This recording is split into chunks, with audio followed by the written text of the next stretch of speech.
Hello ಎಲ್ರಿಗೂ ನಮಸ್ಕಾರ. ಇವತ್ತಿನ ವಿಲಾಗ್ ಪ್ರಕಾರ ನಾವು ಯಾದಗಿರಿ ಜಿಲ್ಲೆಯ ಸುರಪುರ ತಾಲೂಕಿನ ಶ್ರೀ ತಿಂಥಣಿ ಮೌನೇಶ್ವರ ಜಾತ್ರೆಯ ವಿಶೇಷವನ್ನು ನೋಡೋಣ. ಏನು ಯಾದಗಿರಿ ಜಿಲ್ಲೆಯ ಸುರಪುರ ತಾಲೂಕಿನ ತಿಂಥಣಿ ಮೌನೇಶ್ವರ ಜಾತ್ರೆಯು ಕೃಷ್ಣಾ ನದಿಯ ಪಕ್ಕದಲ್ಲೇ ಈ ಒಂದು ದೇವಸ್ಥಾನ ಇರುವಂಥದ್ದು. ಏನು ದೇವಸ್ಥಾನದಲ್ಲಿ ಹಲವಾರು ವಿಶೇಷತೆಗಳನ್ನು ಕೊಟ್ಟಿರುವಂಥ ಶ್ರೀ ಮೌನೇಶ್ವರ ಜಾತ್ರೆಯು ಪ್ರತಿ ವರ್ಷದಂತೆ ಈ ವರ್ಷ ಕೂಡ ಅದ್ಧೂರಿಯಾಗಿ ಜರುಗಿತು. ಸುಮಾರು 12ನೇ ಶತಮಾನ 16ನೇ ಶತಮಾನದಲ್ಲಿ ಸಹ ಈ ಒಂದು ಇತಿಹಾಸ ಪ್ರಸಿದ್ಧವಾದಂಥ ಜಗದ್ಗುರು ಮೌನೇಶ್ವರ ಅವರು ರಚಿಸಿರುವಂಥ ಅನೇಕ ವಚನಗಳು, ಕಾದಂಬರಿಗಳನ್ನು ಕೂಡ ನಾವು ಕಾಣಬಹುದು.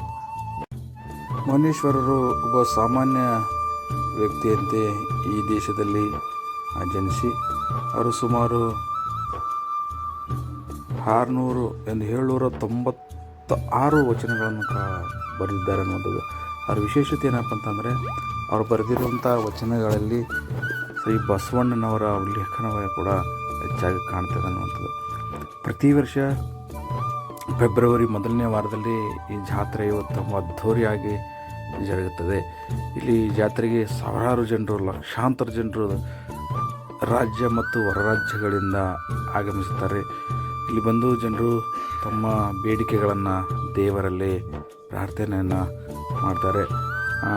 ತಮ್ಮ ಇಷ್ಟದಂತೆ ದೇವರಿಗೆ ನೈವೇದ್ಯಗಳನ್ನು ಕೂಡ ಇಲ್ಲಿ ಸಲ್ಲಿಸುತ್ತಾರೆ. ಆದರೆ ಇಲ್ಲಿ ಈ ದೇಶದಲ್ಲಿ ಯಾವುದೇ ರೀತಿಯಿಂದ ಊಟಕ್ಕೆ ತೊಂದರೆ ಇಲ್ಲದಂದರೆ ಪ್ರತಿನಿತ್ಯ ಕೂಡ ಇಲ್ಲಿ ದಾಸೋಹದ ವ್ಯವಸ್ಥೆ ಕೂಡ ಮಾಡಲಾಗ್ತದೆ.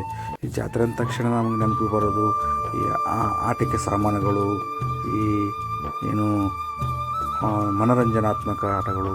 ಸೊ ಇಲ್ಲಿ ಅತಿಯಾಗಿ ಚಳಿ ಮತ್ತು ಅತಿಯಾಗಿ ಸೊಳ್ಳೆ ಇರೋದರಿಂದ ಬೇರೆ ಬೇರೆ ಕಡೆಯಿಂದ ಆಗಮಿಸಿರುವಂಥ ಜನರು ಇಲ್ಲಿ ಒಂದು ದಿನ ಅಥವಾ 2 ದಿನ ವಾಸ ಮಾಡ್ತಾರೆ. ಸೊ ಅದರಂತೆ ಕೂಡ ನಾವು ಕೂಡ ಅಲ್ಲಿ ವಾಸ ಮಾಡಿದ್ವಿ. ಅದಾದ ನಂತರ ನಾವು ಮಾರನೇ ದಿನ ನೇರವಾಗಿ ಹೋಗಿ ನದಿಯಲ್ಲಿ ಸ್ನಾನ ಮಾಡಿ ಬರುವಂಥ ಪರಿಸ್ಥಿತಿ. ಅಂದರೆ ಒಂದಿನ ಮುಂಚಿತವಾಗಿ ಹೋಗಿ ಅಲ್ಲಿ ರಾತ್ರಿ ಉಳಿದುಕೊಂಡು ಮಾರನೇ ದಿನ ಬೆಳಗ್ಗೆ ಎದ್ದು ಈ ಕೃಷ್ಣಾ ನದಿಯಲ್ಲಿ ಹೋಗಿ ಸ್ನಾನ ಮಾಡ್ಕೊಂಡು ಬರೋದು ಏನೋ ಒಂಥರ ಮಜಾ. ಅದರಂತೆ ನಾವು ಕೂಡ ಇಲ್ಲಿಂದ ನೇರವಾಗಿ ನಾವು ಬ್ರಿಡ್ಜ್ ಹತ್ತಿರ ನದಿಯಲ್ಲಿ ಸ್ನಾನ ಮಾಡಲಿಕ್ಕೆ ಹೋದ್ವಿ.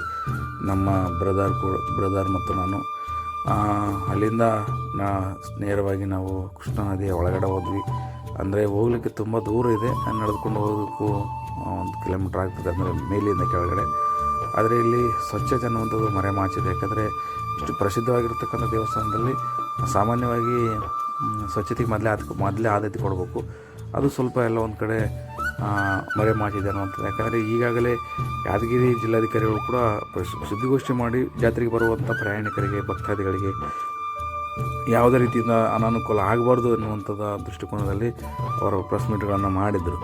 ಆದರೆ ಇಲ್ಲಿ ಈ ಬಾರಿ ಜನರಿಗೆ ಬಳಕೆಯ ನೀರಿನ ವ್ಯವಸ್ಥೆ ತುಂಬ ಹಾಹಾಕಾರವಾಗಿತ್ತು. ಅಂದರೆ ನೀರೇ ಸಿಗಲಿಲ್ಲ.